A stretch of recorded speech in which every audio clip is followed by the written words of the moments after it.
Central গভর্নমেন্টের যে কোনো এক্সামসে রেল হোক বা এসএসসি হোক এই চ্যাপ্টার থেকে অর্থাৎ র্যাঙ্কিং থেকে কোশ্চেনটা আসবে। কোশ্চেনে কি বলা আছে দেখো, ডেভিড বলে একজনের লোকের নাম থাকবে, তার শ্রেণীতে উপর দিক থেকে 19তম এবং নিচ থেকে 25তম স্থান অধিকার করে, তার শ্রেণীতে মোট কতজন ছাত্র আছে।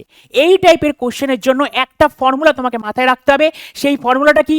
Total is equals to top plus bottom minus 1। Total is equals to top plus bottom minus 1। Sir এই টোটাল মানে কি? যেটা আমাকে উত্তর বলবে মোট কতজন ছাত্র আছে, তাহলে এটা আমাকে বার করতে হবে। টপ মানে কি? এইখানে তার উপর দিক থেকে কত? 19তম, তাহলে এখানে আমি 19 দেব। প্লাস বটম মানে কি? 25, এখানে আমি দেব মাইনাস 1। তাহলে যোগ করব 19 প্লাস 25, 9 এর 5 14, 2 এর 1 3, 1 4 মাইনাস 1 অর্থাৎ 43। তাহলে অ্যান্সার কত আসবে? 43।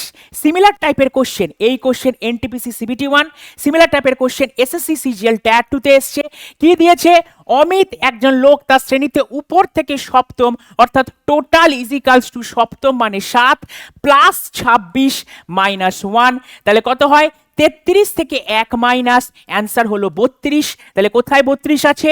অপশন 2 তে আছে 32 অপশন। তারপরে দেখো আবার এনটিপিসিতে দিয়েছে মনীষ তার শ্রেণীতে ওপর থেকে 18তম, নিচ থেকে 49তম, টোটাল ছাত্র কতজন আছে? একই জিনিস, total is equals to top মানে হচ্ছে 18 প্লাস 49 মাইনাস 1, তাহলে 98 17, যার আগে 67 থেকে একবার, অ্যান্সার হবে 66। Option A is the right answer. এইটা তোমাদের জন্য বাড়ির কাজ রইল।